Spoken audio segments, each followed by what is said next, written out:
নমস্কার, বাংলা জ্ঞান হাব চ্যানেলে আপনাদের সকলকে স্বাগত জানাই। মিডল ইস্টে একদিকে ইসরায়েলের সামরিক অভিযান, যুদ্ধ হামলা, অপরদিকে ঠিক দেখা যাচ্ছে তুরস্ক, সৌদি আরব আর পাকিস্তানের মধ্যে মক্কা ডিফেন্স ডিল, আর ঠিক উল্টো দিকে দেখা যাচ্ছে ইরান আমেরিকার সংঘাত। আর এই সব মিলিয়ে এই মুহূর্তে মিডল ইস্টের পরিস্থিতি কিন্তু আরও জটিল হয়ে যাচ্ছে। দেখুন, আমরা আজকে আলোচনা করব গুরুত্বপূর্ণ তিনটে পয়েন্টে। একদিকে দেখব সিরিয়ায় তুরস্কের সামরিক যে মিসাইল রাখা ছিল, সেই মিসাইল সরঞ্জামের ওপর ইসরায়েলের ভয়ঙ্কর হামলা। এরই পাশাপাশি আমরা আলোচনা করব যে তুরস্ক, সৌদি আর পাকিস্তান মিলে যে একে অপরের সামরিক সহযোগিতা, সেটা ইসরায়েলের জন্য কতটা বিপদ বা ইসরায়েলের জন্য কতটা উদ্বেগের একটা বড় কারণ। আর তৃতীয় পয়েন্ট যে বিষয়টা আমরা এই সেশনে আলোচনা করব, সেটা হচ্ছে হরমুজ প্রণালী নিয়ে ডোনাল্ড ট্রাম্পের ভয়ঙ্কর একটা বিতর্কিত বার্তা চলে এসেছে। আর সর্বশেষ ইরান আমেরিকার লড়াই কোন পজিশনে দাঁড়িয়ে আছে সেই বিষয়টা আমরা আলোচনা করব।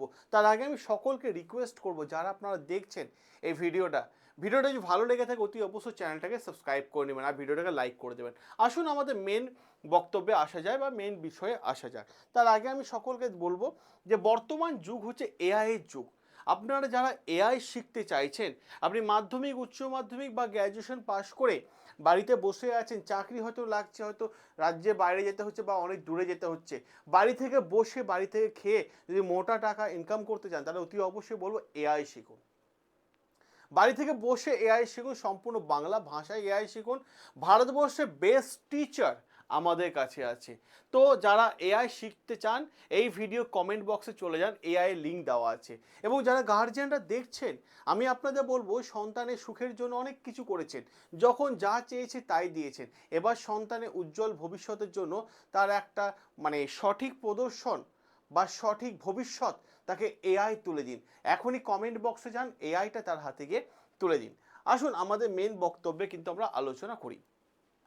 কি হয়েছে দেখুন, ইসরায়েল স্ট্রাইক করেছে, এয়ারবেস হামলা করেছে সিরিয়াতে, ঠিক আছে, এবং প্রিভেন্ট করছে কি তুর্কি ট্রুপস ফ্রম ডিপ্লয়েড। কি হয়েছে ঘটনা আমি বলি, প্রথমে আসি সিরিয়ার ঘটনাটা। দেখুন, প্রতিবেদনে দাবি করা হচ্ছে যে সিরিয়ায় একটা জায়গা আছে আবু আল দুহুর। এই যে আবু আল দুহুর দেখবেন, ম্যাপে আমি দেখাচ্ছি আপনাকে। আবু আল দুহুর যে জায়গায় কি হয়েছে, এই এলাকায় ইসরায়েল তার বিমান পাঠিয়ে মারাত্মক লেভেলে হামলা চালিয়েছে। এবং সেখানে ছিল কি, তুর্কি পাঠিয়েছিল বেশ কিছু মিসাইল বা সরঞ্জাম, সেগুলো রাখা ছিল, সেগুলো কিন্তু মারাত্মক লেভেলে ক্ষতিগ্রস্ত হয়েছে। আর এই ঘটনা গুরুত্বপূর্ণ কারণ কি, এই ঘটনা শুধুমাত্র সিরিয়ার অভ্যন্তরীণ কোনো সামরিক স্থাপনে ঘটনা হামলা নয়, এবং এর সাথে যুক্ত আছে তুরস্কের উপস্থিতি। তুরস্ক জড়িয়ে আছে, কারণ এইখানে এই যে আবু আল দুহুর এই জায়গায়, এই এয়ারবেসে তুরস্কের মিসাইল রাখা ছিল। তুরস্ক তো দীর্ঘদিন ধরে সিরিয়ার উত্তরাঞ্চল উত্তর দিকে নিজেদের আধিপত্য বজায় রাখার চেষ্টা করছে। এবং বিশেষ করে বলা হতে কুর্দিশ বাহিনী, এই যে এই এলাকাটা দেখতে পাচ্ছেন না, এই এলাকা হচ্ছে কুর্দিশ বাহিনী আছে। যেমন ইরান বেশ কিছু প্রক্সি গ্রুপ রেখেছে, হুতি গোষ্ঠী মতো, ঠিক আছে, সেরকম তুরস্কও কিন্তু কুর্দিশ বাহিনীকে নিজের কন্ট্রোলের মধ্যে রেখেছে এবং সশস্ত্র অস্ত্র এবং নিরাপত্তা দিয়ে আসছে। তাই সিরিয়ার মাটিতে তুরস্কের সম্পদ যদি সত্যি ইসরায়েল হামলার লক্ষ্য হয়ে থাকে, তাহলে এই ঘটনার একটা কূটনৈতিক প্রভাব গোটা পৃথিবীতে কিন্তু পড়তে চলেছে। এবং এরই পাশাপাশি আসি, হঠাৎ করে তাহলে তুরস্কের সঙ্গে ইসরায়েলের সংঘাত বাড়ছে কেন? এই বিষয়টা তখন গুরুত্বপূর্ণ হয়ে ওঠে যখন এর ভেতরকার পার্টটা আপনারা জানবেন। দেখুন কি হয়েছে, তুরস্কের প্রেসিডেন্ট এরদোয়ান দীর্ঘদিন ধরে ইসরায়েলের বিরুদ্ধে নানান মন্তব্য করে আসছে। কারণ যেভাবে ইসরায়েল গাজার ওপর আক্রমণ করেছে, যেভাবে ইসরায়েল সামরিক অভিযান চালাচ্ছে, তা নিয়ে কিন্তু তুরস্কের প্রেসিডেন্ট দীর্ঘদিন ধরে সমালোচনা করছে। অন্যদিকে তুরস্ক তার আঞ্চলিকভাবে নিজের সামরিক এবং কূটনৈতিক প্রভাব মিডল ইস্টের মধ্যে বাড়ানোর চেষ্টা করছে। যেখানে আমরা দেখতে পেয়েছি তুরস্ক কি করেছে, সৌদি আরব ও পাকিস্তানের সাথে সামরিক সহযোগিতার জন্য ডিফেন্স প্যাক্ট সাইন করেছে, যাতে মিডল ইস্টের মধ্যে আরও শক্তিশালী নিজের জায়গা বা নিজের প্রভাব খাটাতে পারে, বা মিডল ইস্টে নিজের ভারসাম্য রক্ষা করতে পারে। আর এখানে ইসরায়েলের জন্য নতুন একটা কৌশল তৈরি হতে পারে, যার জন্য কি হয়েছে যে এই জায়গায় কি হয়েছিল, এই জায়গায় তুরস্কে মিসাইল রাখা ছিল কুর্দিশ বাহিনীর জন্য সিরিয়াতে, সেইখানে হামলা চালিয়েছে কে, সেখানে হামলা চালিয়েছে ইসরায়েল। তবে একটা বিষয় কিন্তু ভীষণ জরুরি, তুরস্কের বিরুদ্ধে ইসরায়েল সরাসরি যুদ্ধ করছে এমন সিদ্ধান্তে এখনই কিন্তু পৌঁছে যাওয়া সঠিক হবে না। কেন? বরং এটা বলা যেতে পারে যে তুরস্ক সামরিক মানে সিরিয়ায় যে তুরস্কের সামরিক সরঞ্জাম যে জায়গায় আছে সেই জায়গায় লক্ষ্য করে হামলা যে হয়ে থাকে, তাহলে ইসরায়েল এবং তুরস্কের মধ্যে উত্তেজনা বৃদ্ধি হওয়ার সম্ভাবনা একটা ইঙ্গিত বা লড়াইয়ের একটা ইঙ্গিত কিন্তু পরিষ্কার পাওয়া যাচ্ছে, পরিষ্কার দেখা যাচ্ছে। অপরদিকে যদি আরও একটা গুরুত্বপূর্ণ বিষয় আমি আপনাদের সামনে তুলে ধরি, যে সৌদি আরব, পাকিস্তান এবং তুরস্ক কেন এই মুহূর্তে গুরুত্বপূর্ণ। দেখুন, মিডল ইস্টের যদি ভূ রাজনীতি বুঝতে হয় না, তা এই মুহূর্তে দেখা যাচ্ছে ভূ রাজনীতি দেখে যে মিডল ইস্টের এই মুহূর্তে এলাকা এবং মিডল ইস্টের প্রভাব নিয়ে কিন্তু বড় পরিবর্তন ঘটতে চলেছে। তুরস্ক, সৌদি আরব এবং পাকিস্তানের মধ্যে সামরিক সহযোগিতা বড় একটা পরিবর্তন ঘটাতে চলেছে, এবং ঐতিহাসিকভাবে যে বলা যায় যে সৌদি আরব ইসরায়েলে আনুষ্ঠানিকভাবে স্বীকৃতি দেয়নি। অপরদিকে এটাও বলা যেতে পারে যে পাকিস্তানের সঙ্গে ইসরায়েলের কূটনৈতিক সম্পর্ক নেই। তাই বলা যেতে পারে এই তিন দেশের মধ্যে যে প্রতিরক্ষা সহযোগিতা যদি বাস্তবে আরও গভীর হয়, তাহলে মিডল ইস্টে এই মুহূর্তে রাজনীতির সমীকরণ কিন্তু সম্পূর্ণ বদলে যেতে পারে, সম্পূর্ণ বদলে যাবে। আর এইখানে ইসরায়েলের সামনে আসে বড় একটা চ্যালেঞ্জ, আর এই চ্যালেঞ্জ তৈরি হয়ে গেছে এই মুহূর্তে ইসরায়েলের কাছে। আর এখানেই যে পরিষ্কার একটা জিনিস মনে রাখতে হবে আমাদের সকলকে, যে কোনো সামরিক সহযোগিতা মানে ইসরায়েলের বিরুদ্ধে সরাসরি যুদ্ধ, এমনটা কিন্তু ধরে নেওয়া ঠিক নয়। ধরে নেওয়া যেমন ন্যাটো গ্রুপ এবং ন্যাটো গ্রুপে আর্টিকেল 5, যেটা আমি বহুবার আপনাদের সামনে বলে এসেছি, এই চ্যানেলে ভিডিও আছে। তাহলে এবার প্রশ্ন হচ্ছে যে সিরিয়াকে ঘিরে নতুন সংঘাত বা নতুন একটা হামলার আশঙ্কা তৈরি হয়ে গেল। দেখুন, এটা বুঝতে গেলে সবার প্রথম ম্যাপটা বুঝতে হবে, ঠিক আছে? এই যে দেখতে পাচ্ছেন আবু আল দুহুর, ঠিক আছে, এই যে জায়গায় হামলা হয়েছে, আর এই জায়গাটা কারা আছে, এই জায়গায় আছে তুর্কির, ঠিক আছে, মিসাইল, আর এই জায়গায় আছে কুর্দিশ বাহিনী, তুর্কির পক্সি গ্রুপ। সিরিয়ার মধ্যে আপনারা জানেন যে দীর্ঘদিন ধরে গৃহযুদ্ধ চলে আসছিল, যার ফলে দেশটি নতুন সরকার গঠন হয়েছে এবং আন্তর্জাতিক সম্পর্কে এখন বলা হচ্ছে যে এই দেশটা এখন স্বাভাবিকভাবে ঠিকঠাক মতো পরিচালনা হচ্ছে। আর তুরস্কে এবং সিরিয়া এই দুই দেশের মধ্যে একে অপরের সীমানা যদি লক্ষ্য করেন, এই মুহূর্তে যে পুরো সীমানাটা, ঠিক আছে, এখানে যে ম্যাপটা আপনাদের দেখায় তাহলে আরেকটা জিনিস ক্লিয়ার হয়ে যাবে। এই জায়গাটা, এই যে তুরস্ক এবং মানে সিরিয়ার যে সীমানা, এই সীমানায় কিন্তু বহু আন্তর্জাতিক বিষয় নিয়ে কিন্তু আলোচনা মেন কেন্দ্রবিন্দু তৈরি হয়ে গেছে। এই সীমানা নিয়ে কিন্তু তুরস্ক বারবার অভিযোগ তুলে, অপরদিকে সিরিয়া বারবার অভিযোগ তুলে যে সীমানার কথা তুরস্ক মানছে না, তুরস্ক বলে সিরিয়া তাদের কথা মেনে চলছে না। ফলে সিরিয়ার মাটিতে তুরস্কের সামরিক উপস্থিতির ওপর ঘটনা যদি সত্যি হয়ে থাকে, তাহলে সিরিয়া, তুরস্ক, ইসরায়েল এই তিন দেশের মধ্যে উত্তেজনা কিন্তু আরও বাড়তে পারে, মারাত্মক লেভেলে কিন্তু বেড়ে যেতে পারে। আর সেই উত্তেজনা যদি নিয়ন্ত্রণের বাইরে চলে যায়, তাহলে পুরো মিডল ইস্টের মধ্যে একটা অস্থিরতা পরিবেশ কিন্তু আবার তৈরি হবে, যা এই মুহূর্তে সিচুয়েশন দেখে বোঝা যাচ্ছে। এবার তো সব কিছু রইল, এবং মাঝখানে আমেরিকার অবস্থান কি সিরিয়া বা তুরস্ককে নিয়ে?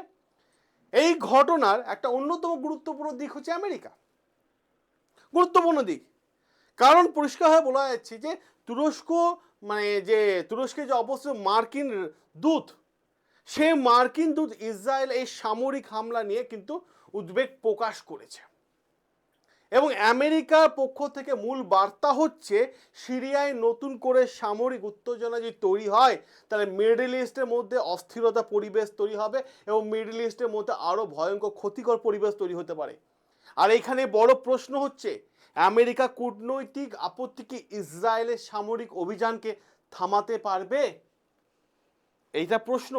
আর এই প্রশ্নের উত্তর খুঁজে পাওয়া এখন কিন্তু ভীষণই কঠিন, মারাত্মক লেভেলে কঠিন।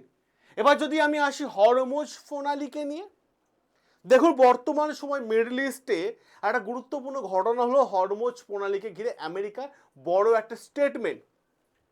কি স্টেটমেন্ট? কারণ হরমুজ প্রণালী একটা গুরুত্বপূর্ণ জ্বালানি পরিবহনের পথ, যে রাস্তা দিয়ে একটা সময় যুদ্ধের আগে 170 থেকে 80টা মানে বাণিজ্যিক জাহাজ এক দেশ থেকে আরেক দেশ যেত, বর্তমানে সেই রাস্তায় 5 থেকে 8খানা জাহাজ যাচ্ছে। তার ফলে কি হচ্ছে, গোটা বিশ্বের জ্বালানি একটা সংকট দেখা যাচ্ছে। তাই হরমুজ প্রণালী ঘিরে ইরান এবং আমেরিকার মধ্যে উত্তেজনা যদি বাড়ে তাহলে তার প্রভাব শুধু মিডল ইস্টের মধ্যে নয়, বিশ্বের বাজারে তেল এবং গ্যাস এবং সমস্ত জিনিসপত্রের দাম রাতারাতি হু হু করে বেড়ে যাবে। কিন্তু এইখানে স্টেট অফ হরমুজকে নিয়ে ডোনাল্ড ট্রাম্পের একটা কড়া মন্তব্য চলে এসেছে। নিউ ইউএস টেরিটরি বলে দাবি করেছে স্টেট অফ হরমুজকে, যে স্টেট অফ হরমুজ থেকে আমেরিকা কয়েক হাজার কিলোমিটার দূরে। সেই স্টেট অফ হরমুজকে নিয়ে ফক্স নিউজে ডোনাল্ড ট্রাম্প দুদিন আগে একটা ইন্টারভিউ দিয়েছিল। সেই ইন্টারভিউ দেখে গোটা বিশ্বে বিতর্ক পোস্ট তৈরি হয়েছিল। ডোনাল্ড ট্রাম্প সমাজ মাধ্যমে পরিষ্কারভাবে জানিয়ে দিয়েছিল যে স্টেট অফ হরমুজকে আমেরিকার ভূখণ্ড বা নিউ স্টেট টেরিটরি হিসেবে উপস্থাপনা করছে।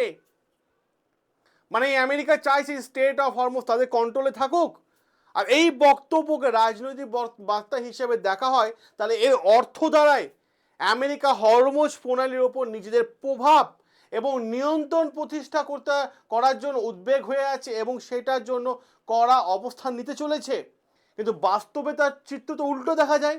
হরমুজ প্রণালী তো আন্তর্জাতিক জলপথ, এর ওপর তো ক্ষমতা কারোর থাকার দরকার নয়, কারণ আন্তর্জাতিক আইনে যে সমুদ্রের ওপর কোনো ল হয় না, পরিষ্কারভাবে বলা হয়, সরি ল হয় না বলা ভুল হবে, যে কারোর নিয়ন্ত্রণে হয় না, সেটা তো পরিষ্কারভাবে বলা হয়েছে। এবার প্রশ্ন হচ্ছে ইরানকে কড়া বার্তা আমেরিকা কড়া বার্তা দিচ্ছে হরমুজ প্রণালীকে নিয়ে। কি বার্তা দেখা যাচ্ছে, যে ইরান আমেরিকা বিরুদ্ধে কঠোর অবস্থান নিতে চলেছে। অপরদিকে এটাও বলা হচ্ছে আমেরিকা বা ইরানের বিরুদ্ধে কঠোর অবস্থান নিতে চলেছে, কারণ ইরানের পক্ষ থেকে দীর্ঘদিন ধরে বলা হচ্ছে যে ইরানের ওপর যদি নিষেধাজ্ঞা, যে স্যাংশন আমেরিকা লাগিয়েছে সেটা যে প্রত্যাহার না করে বা যুদ্ধে ইরানে যে ক্ষয়ক্ষতি হয়েছে সেই অর্থ যদি আমেরিকা না দেয় তাহলে এই আলোচনা কোনো মানে হয় না। এই আলোচনা মেন কেন্দ্রবিন্দু, মেন বিষয় হলো যে ইরানের ওপর স্যাংশন তুলে নিতে হবে আর ইরানকে অর্থ প্রদান করতে হবে। কারণ ইরানের মূল দাবি হিসাবে বারবার উঠে এসেছে যে ইরানের ওপর স্যাংশন তুলে নিতে হবে, পাশাপাশি যে সমস্ত টাকা, বিদেশি টাকা, ইরানের টাকা আমেরিকা ফ্রিজ করে রেখেছে সেই টাকাগুলোকে ছেড়ে দিতে হবে, অর্থনৈতিক ক্ষতিপূরণ দিতে হবে, হরমুজ প্রণালী নিয়ে ইরানের অবস্থানকে স্বীকৃতি দিতে হবে এবং ভবিষ্যতে পরমাণু আলোচনাকে মানে মেন কেন্দ্রবিন্দু করতে হবে। কিন্তু এই সমস্ত দাবি তো এখন আমেরিকা মানতে চাইছে না। তাহলেই প্রশ্ন, ইরান আমেরিকার সংঘাতকে আবারও বাড়বে? এখানেই প্রশ্ন উঠে আসে, এখানেই প্রশ্ন উঠতে শুরু করে দিয়েছে যে বর্তমান পরিস্থিতির যে আশঙ্কা একদম দেখা যাচ্ছে সেটাকে তো একদম উড়িয়ে দেওয়া যাচ্ছে না। কারণ হরমুজ প্রণালী, ইরানে পারমাণবিক কর্মসূচি, ইরানের ওপর লাগানো স্যাংশন, আঞ্চলিক সামরিক উপস্থিতি, এই 4টি বিষয়ের মধ্যে যদি কোনো একটা বিষয়ে আবার লড়াই শুরু হয়ে যায় তাহলে সেই লড়াই কিন্তু ভয়ঙ্কর লড়াই হবে।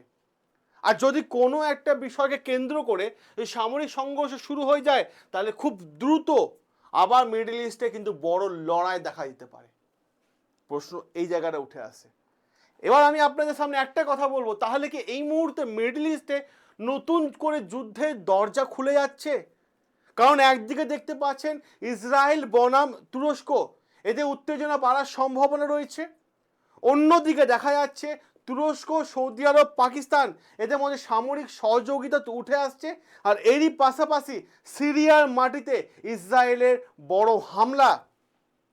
আর সব থেকে বড় আপডেট, ইরান আমেরিকার মধ্যে যে হরমুজ প্রণালীকে কেন্দ্র করে নতুন সংঘাত। সব মিলিয়ে কি মিডল ইস্টের মধ্যে একটা বড় প্রশ্ন সামনে আসছে, এই সংঘাত কি একাধিক রাষ্ট্র বা একাধিক দেশ জুড়ে বড় যুদ্ধে পরিণত হতে পারে? এর উত্তেজনাও কিন্তু এর উত্তর কিন্তু দেওয়া এখন সম্ভব নয়। তবে একটা বিষয় কিন্তু স্পষ্টভাবে ক্লিয়ার, মিডল ইস্টের শক্তি ভারসাম্য কিন্তু দ্রুত বদলাচ্ছে। কারণ মিডল ইস্টে এই মুহূর্তে ভবিষ্যৎ ভূ রাজনীতি নিয়ে অত্যন্ত গুরুত্বপূর্ণ আপডেট, যে মিডল ইস্টের ক্ষমতা কে ধরে রাখবে, কার হাতে মিডল ইস্টে ক্ষমতা থাকবে। তবে যুদ্ধ শুরু হয়ে গেছে, যুদ্ধ চলছে, কিন্তু এই যুদ্ধ কবে শেষ হবে তার উত্তর এখন হয়তো বলা যাবে না। কারণ এখন হয়তো কেউ বুঝতে পারছে না যে চারটে বিন্দুকে নিয়ে যে লড়াই ইরান আমেরিকার, সেই লড়াইয়ের শেষ কোথায়। এবং এই আর্টিকেলটা দেখার পর আপনার কি রায়, আপনার কি মতামত? অতি অবশ্যই আপনার রায় এবং আপনার মতামত কমেন্ট বক্সে তুলে ধরুন। দেখা হবে আপনাদের সাথে নতুন আরও একটা গুরুত্বপূর্ণ আপডেট নিয়ে।